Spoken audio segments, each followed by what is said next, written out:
आइए दोस्तों स्टार्ट करते हैं ट्रांसफार्मर का पार्ट थर्ड, जिसमें हम देखेंगे क्वेश्चन नंबर 22 और उसके आगे के 15 क्वेश्चन। ठीक है दोस्तों, आइए लेते हैं क्वेश्चन नंबर 22 जो कि स्क्रीन पे है, आप देख पा रहे होंगे। क्वेश्चन क्या बोल रहा है? 10 kVA 2200/220 volt transformer gave the following test results. Open circuit test, higher voltage side कितना दिया है दोस्तों? V is equal to 220 volt, I is equal to 1.5 ampere, voltage दिया है 1.5 वाट। ये है open circuit test. Short circuit test का क्या दिया है दोस्तों? V is equal to 115 volt, I is equal to rated, okay, voltage दिया है 220 वाट। अब पूछ क्या रहा है? The half full load efficiency of transformer operating at unity power factor, efficiency at half full load cos phi is equal to 1 पे क्या होगी? ये है हमारा क्वेश्चन दोस्तों। आइए देखते हैं। दिया है कोर लॉस कितना दे दिया है? 150 वाट। देखिए ये यहाँ पे ओपन सर्किट टेस्ट से जो वाट मीटर रीडिंग पड़ता है क्या होता है? वो कोर लॉस।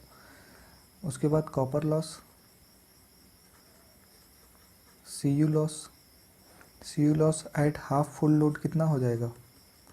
मतलब करंट आधा हो गई तो 220 वाट ए रेटेड करंट पे दिया है, डिवाइड बाई 1/2 का स्क्वायर हो जाएगा, तो 220 डिवाइड बाई 4, ये आ गया 55 वाट। ठीक, टोटल लॉस हमारा कितना हो गया? Total losses is equal to 55 plus 150 is equal to 205 watt. ये टोटल लॉस हो गया। अब इफ़िशियंसी दोस्तों क्या होगी? इफ़िशियंसी क्या होगी at full by two load पे? इफ़िशियंसी क्या होता है? VA cos phi divide by VA cos phi plus losses, VA volt ampere, cos phi 1 हो गया, कोई मतलब नहीं इसका, 1 रख देंगे। तो VA की वैल्यू जो रेटिंग हो गई क्या हो गई? पूरा लोड का आधा डिवाइड बाई 10 kVA, देखिए यहाँ दिया है ना, टोटल का आधा divide by half into 10 to power 3, हाँ, प्लस 205 इंटू 100। इसको सॉल्व करेंगे दोस्तों तो कितना आएगा? 96.06%। ये हो जाएगी इफ़िशियंसी। इसका option C will be the correct answer. ठीक है दोस्तों, आइए दोस्तों देखते हैं क्वेश्चन नंबर 23। तो क्वेश्चन नंबर 23 दोस्तों मैचिंग टाइप क्वेश्चन है। इसमें आप देख रहे होंगे ये जो सारे पैरामीटर्स दिए हैं, magnetic flux, magnetomotive force, reluctance, permeability, ये सारे के सारे हमारे मैग्नेटिक सर्किट के पैरामीटर्स हैं। ठीक है, इधर दिया है जो ये इलेक्ट्रिक सर्किट के पैरामीटर्स हैं। अब हमें एनालॉजी देखना है, इसमें कौन सा लिस्ट 1 का कौन सा ऐसा हमारा पैरामीटर है जो लिस्ट 2 के पैरामीटर से सेम रिलेशन रखता है इलेक्ट्रिकल और मैग्नेटिक सर्किट में। तो अगर हम ऑप्शन ए की बात करें, मैग्नेटिक फ्लक्स ये किसके सिमिलर है दोस्तों?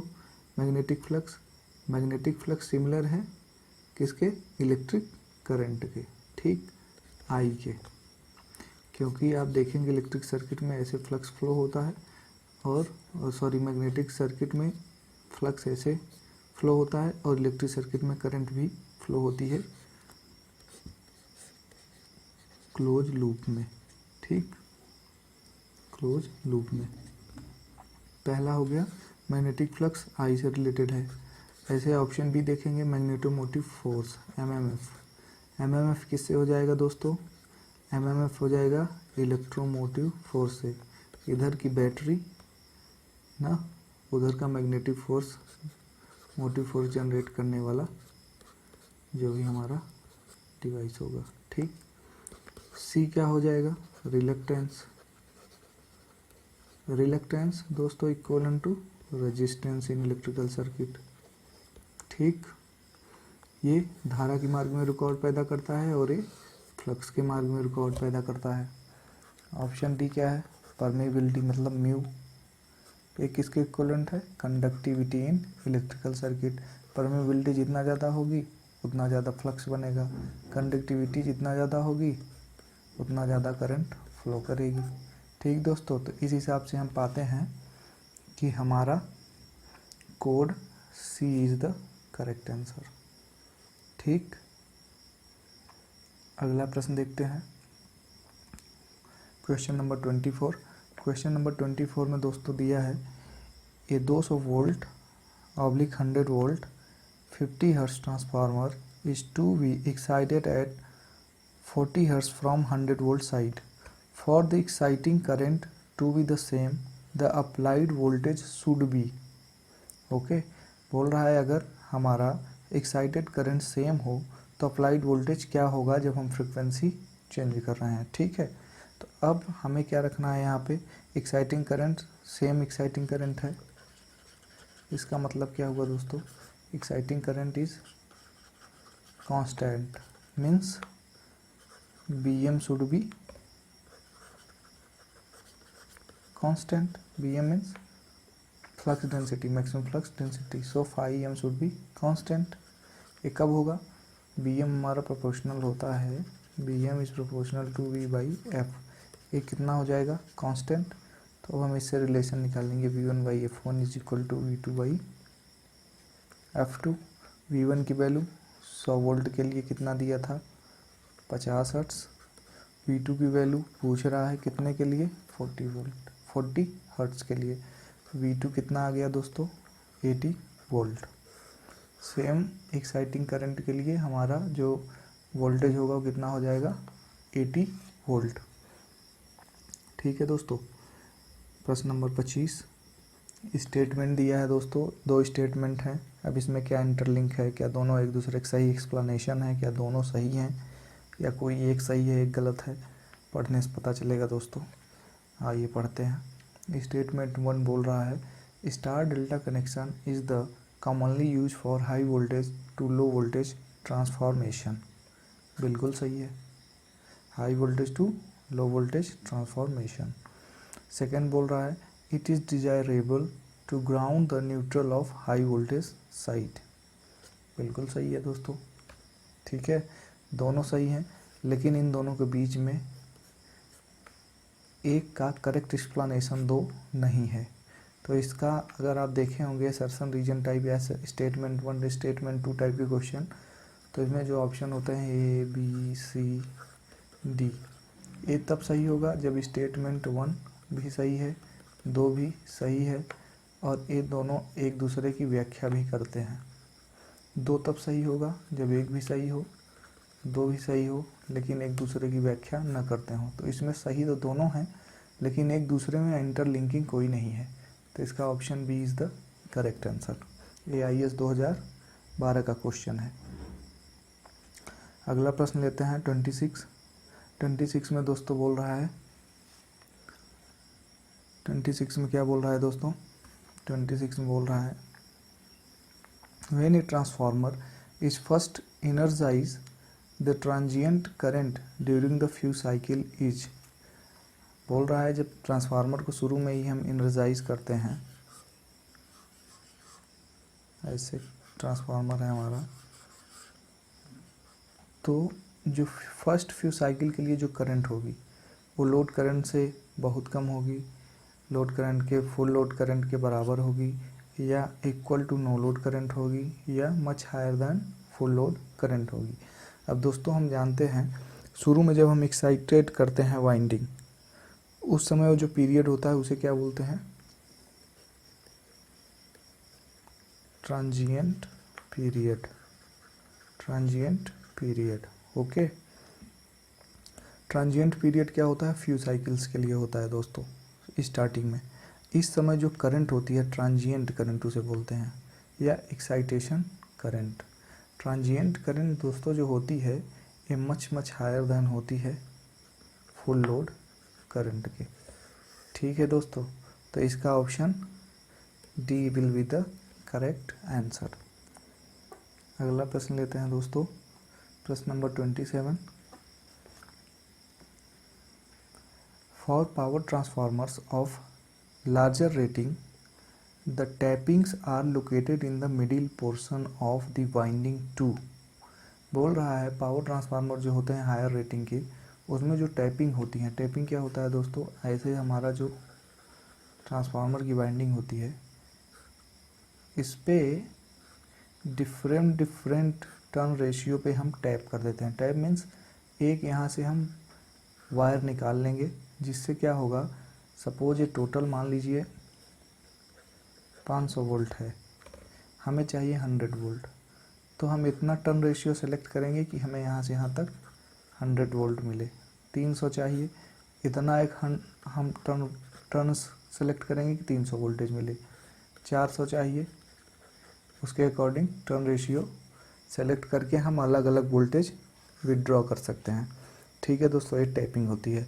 अब बोल रहा है कि पावर ट्रांसफार्मर जो हायर रेटिंग के होते हैं उसमें जो टैपिंग होती है वो मिडिल पोर्शन में लोकेट होती है। ऐसा क्यों होता है?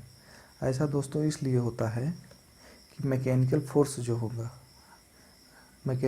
जो होगा वाइंडिंग का शॉर्ट सर्किट के समय वो मिडिल में सबसे कम लगेगा और वाइंडिंग को नुकसान होने के चांसेस बहुत कम होंगे।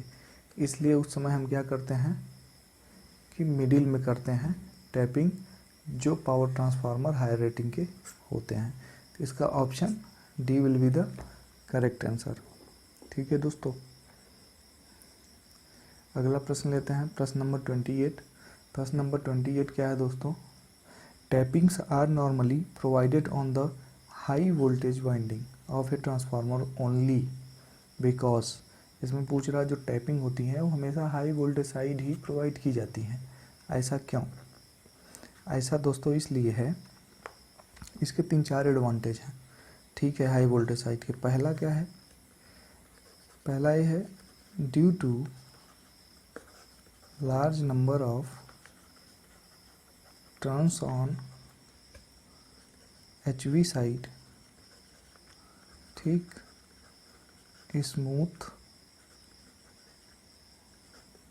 Variation in voltage can be achieved। ये पहला एडवांटेज हो गया। दूसरा एडवांटेज है दोस्तों टैप चेंजिंग गियर जो होता है, टैप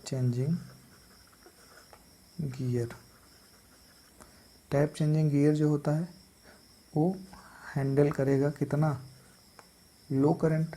क्यों लो करंट? क्योंकि हायर वोल्टेज साइड अगर हम टैप करेंगे तो tap changing gear will handle low current. ठीक, तीसरा क्या होगा दोस्तों, HV वाइंडिंग जो होती है वो आउटसाइड होती है। HV वाइंडिंग इज लोकेटेड और mounted on outside of LV winding, so we can get easy access, ठीक, on it। ये बाहर की तरफ होती है तो इसको हम इजीली एक्सेस भी कर सकते हैं। तो इसके 3 मेजर एडवांटेज हैं, इसीलिए हम हमेशा जो टैप लगाते हैं दोस्तों वो ट्रांसफार्मर के बाहर की तरफ लगाते हैं। आइए अगला प्रश्न लेते हैं, प्रश्न नंबर कितना है, 29। प्रश्न नंबर 29 है दोस्तों। प्रश्न नंबर 29 में बोल रहा है short circuit test is perform on a transformer with a certain impressed voltage at rated frequency. If the short circuit test is now performed with the same magnitude of impressed voltage but at a frequency higher than the rated frequency, then the magnitude of current। बोल रहा है short circuit test perform किया गया किसी transformer T पे, किसी transformer T1 पे। उस समय मान लीजिए वोल्टेज V था, फ्रिक्वेंसी F थी, ठीक। अब बोल रहे हैं सेम शॉर्ट सर्किट टेस्ट, अगर हम सेम वोल्टेज और फ्रिक्वेंसी को बढ़ा दें, उस पर परफॉर्म करें, तो मैग्नीट्यूड ऑफ करंट क्या होगी, जो short circuit magnitude of current होगी वो क्या होगी। ऐसे पे दोस्तों हम क्या देखेंगे, ऐसे पे देखेंगे अगर हम VSC शॉर्ट सर्किट वोल्टेज को कांस्टेंट कर दिए और फ्रिक्वेंसी बढ़ा दिए, तो उस समय में क्या होगा, X01 मतलब टोटल जो प्राइमरी साइड का रिएक्टेंस या टोटल जो रिफर टू प्राइमरी साइड अगर हम ले रहे हैं, या टोटल रिएक्टेंस जो प्राइमरी सेकेंडरी का होगा वो क्या होगा, इंक्रीज करेगा, क्योंकि X जो होता है ओमेगा एल यानी 2πfl, F के डायरेक्टली प्रोपोर्शनल होता है, बढ़ेगा। इससे क्या होगा दोस्तों, टोटल Z बढ़ जाएगा। टोटल Z जब बढ़ेगा तो शॉर्ट सर्किट करंट क्या होती है, VSC divide by Z0। Z0 बढ़ गया, ISC क्या हो जाएगी, रिड्यूस हो जाएगी। उसके बाद cos phi SC पे क्या प्रभाव पड़ेगा, cos phi SC जो होगा दोस्तों, ये क्या होता है R/Z, Z क्या हुआ, बढ़ा, ओवरऑल cos phi SC क्या हो जाएगा, रिड्यूस। तो अगर हम शॉर्ट सर्किट टेस्ट परफॉर्म करेंगे, उस समय क्या होगा, उस समय पावर फैक्टर और करंट दोनों क्या होगी दोस्तों, reduce. So ISC will reduce and cos phi SC will also gets reduced. Option D will be the correct answer. अगला प्रश्न लेते हैं दोस्तों। अगला प्रश्न नंबर 30। प्रश्न नंबर 30 है दोस्तों, the impedance of delta star 11 kV / 400 volt transformer of capacity 100 kVA on its nameplate database is 0.02 plus j0.07 per unit. The ohmic impedance in per unit phase refer to the primary यानी 11 kV side। पूछ रहा है अगर ohmic impedance क्या होगा अगर हम इसको रिफ़र करें 11 kV साइड, ठीक। आइए प्रोसीजर देखते हैं। R पर यूनिट कैसे निकलेगा दोस्तों, I पर phase, okay, divide by E पर फेज इंटू R01 पर फेज। R01 इन ओम क्या होगा, actual value divide by base value, actual value divide by base value बराबर पर यूनिट वैल्यू होता है। अब यहाँ ओम में हम निकालेंगे तो क्या हो जाएगा, R पर यूनिट इंटू पर phase voltage divide by I पर फेज। इससे हम सॉल्व किए तो क्या निकला, टोटल R इन ओम आ जाएगा। ऐसे ही हम डिवाइड जब सॉल्व करेंगे power is equal to 100 kVA दे रखा है, यानी kVA rating is equal to होता है √3 VL IL, line voltage into line current. यहाँ से IL की वैल्यू अगर हम निकालेंगे तो कितना आ जाएगा, kVA दिया है 100 डिवाइड बाई √3, वोल्टेज दिया है R वोल्टेज है 11 kV। इससे हम सॉल्व किए तो आ गया 5.24 एम्पियर। IL आ गया, I फेज में निकाल लिए, √3 से डिवाइड हुआ, ठीक। √3 से डिवाइड करेंगे इसे 5.24 बाई √3, ये आ जाएगा 3.03 एम्पियर, ठीक, डेल्टा कनेक्टेड में, ठीक। अब R01 in ohm is equal to 0.02, ये क्या थी, पर यूनिट वैल्यू जो यहाँ दे रखा है, बेस दिया है, सॉरी बेस वैल्यू, हाँ, into voltage divide by current पर फेज। सॉल्व किए 254 इंटू 0.01 ओम। इसका अप्रॉक्स क्या है? इसका अप्रॉक्स सिमिलरली अगर हम x01 ऐसे सॉल्व करें तो क्या आ जाएगा? 0.07 दे रखा है यहाँ बेस वैल्यू, ये देखिए क्वेश्चन में। यहाँ से डिवाइड बाई 11,000 डिवाइड बाई 3.03। इसको सॉल्व किए x01 निकल के आया कितना? 254 इंटू 1 ओम। अब इन दोनों को ऐड करेंगे जब हम, तो हम देखेंगे हमारा जो ऑप्शन है कौन सा मैच कर रहा है। इसमें R की वैल्यू कितना आई थी? R की वैल्यू आई थी डिवाइड बाई 3। इसको सॉल्व करेंगे तो आएगा 72.6 अप्रॉक्स। ठीक, इसको हम फाइनली सॉल्व किए तो हम देख पाएंगे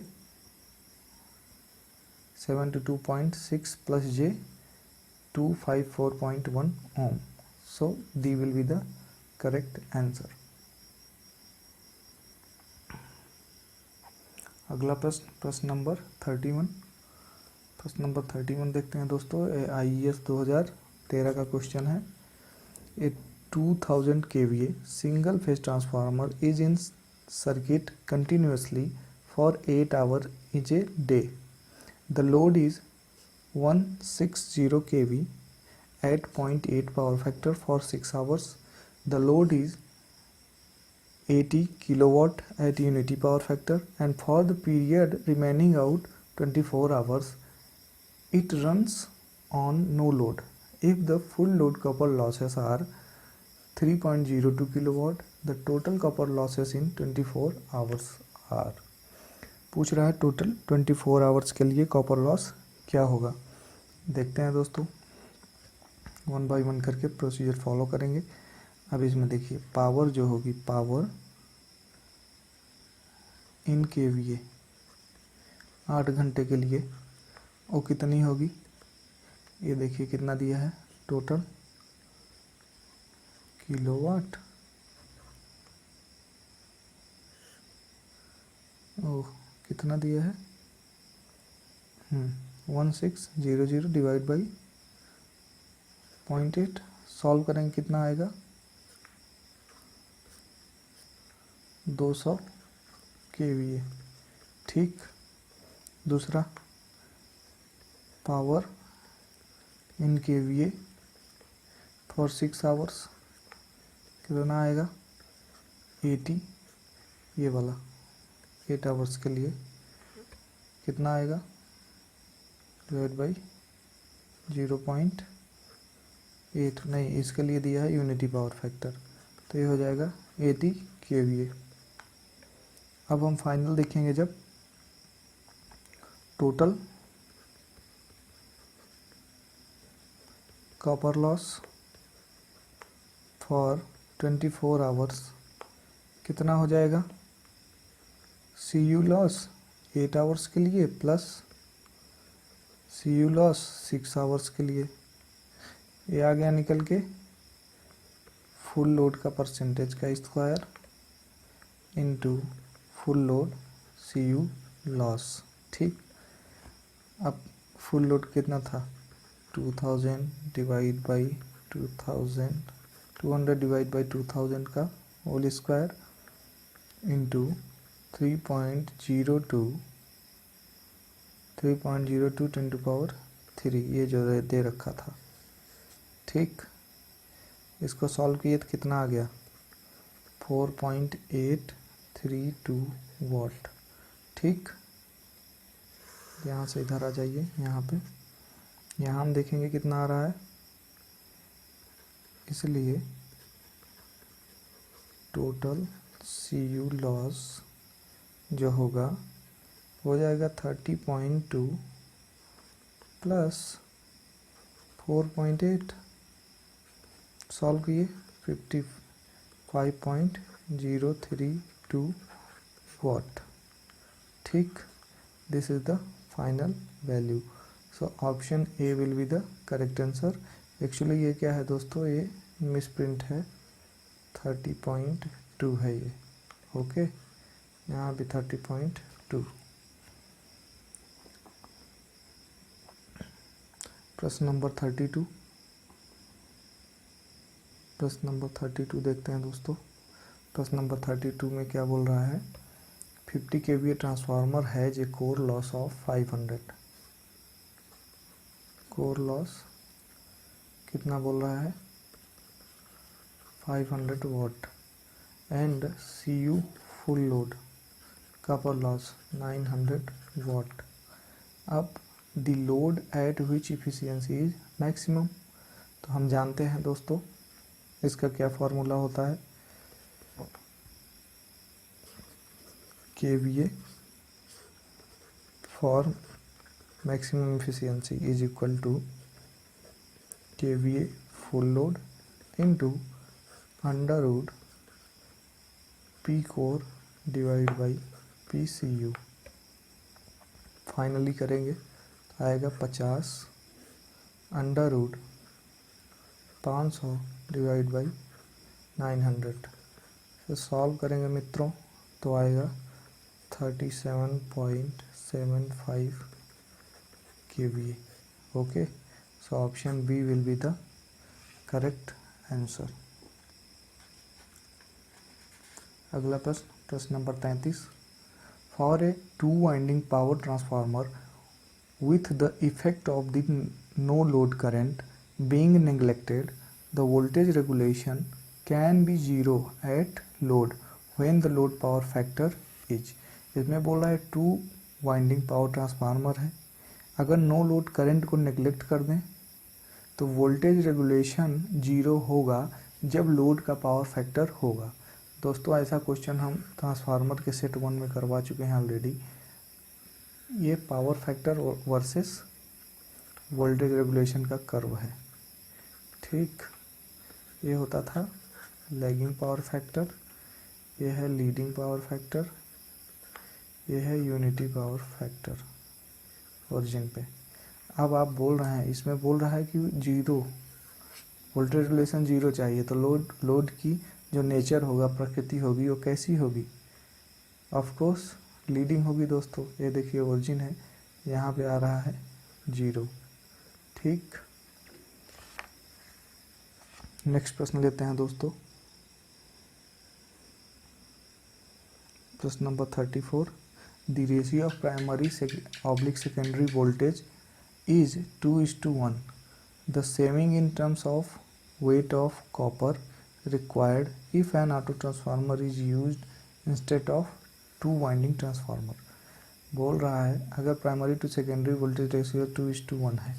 ठीक है दोस्तों, तो अगर हम इस ट्रांसफार्मर की जगह ऑटो ट्रांसफार्मर यूज कर लें तो परसेंटेज सेविंग जो होगी कॉपर की वो कितनी होगी। तो परसेंटेज सेविंग जो होती है दोस्तों, परसेंटेज सेविंग ऑफ कॉपर जो होती है, ये होती है 1 माइनस ट्रांसफॉर्मेशन रेशियो इंटू 100। तो 1 माइनस ट्रांसफॉर्मेशन रेशियो क्या होगा, 2/1 इंटू 100। सॉल्व करेंगे दोस्तों आएगा 50%। कॉपर हमारा 50% सेव हो जाएगा अगर हम 2 वाइंडिंग ट्रांसफार्मर की जगह ऑटो ट्रांसफार्मर यूज करें इस टर्न रेशियो के साथ। ठीक, आज का लास्ट प्रश्न लेते हैं दोस्तों। प्रश्न number 35, consider the following statement concerning the utility of mesh connected tertiary winding in star star transformer. ठीक, इसमें बोल रहा है मेश कनेक्टेड टर्सरी वाइंडिंग के रिगार्डिंग स्टेटमेंट दिए हैं, उसमें हमें सही जो है उसको देखना है। ठीक है दोस्तों, आइए देखते हैं इसे। इसमें बोल रहा है it is use to suppress harmonic voltage. बिल्कुल, टर्सरी वाइंडिंग जो होती है वो हार्मोनिक को सप्रेस करने के लिए यूज की जाती है। दूसरा देखते हैं दोस्तों, it is use to allow flow of earth fault current for operation of protective device. बिल्कुल दोस्तों, टर्सरी वाइंडिंग से हम ऐसा करते हैं। 2 वाइंडिंग हमारी जैसे ऐसे होती थी ना, एक दो, एक टर्सरी वाइंडिंग से हम ऐसा करते हैं, ये भी सही है। If it facilitate supply of single phase load, बिल्कुल करता है। टर्सरी वाइंडिंग और एक दूसरी वाइंडिंग से हम एक सिंगल फेज लोड लगा सकते हैं, ये भी ऑप्शन सही है। चौथा ऑप्शन बोला है दोस्तों, it provides low reactance path for zero sequence current, of course this is also is correct. So option A would be the correct answer. चारों ऑप्शन सही हैं regarding mesh connected tertiary winding. ठीक है दोस्तों, होता क्या है, लार्ज पावर ट्रांसफार्मर में फिजिकल लोड जो होता है वो रेटेड करंट तक नहीं जा पाता।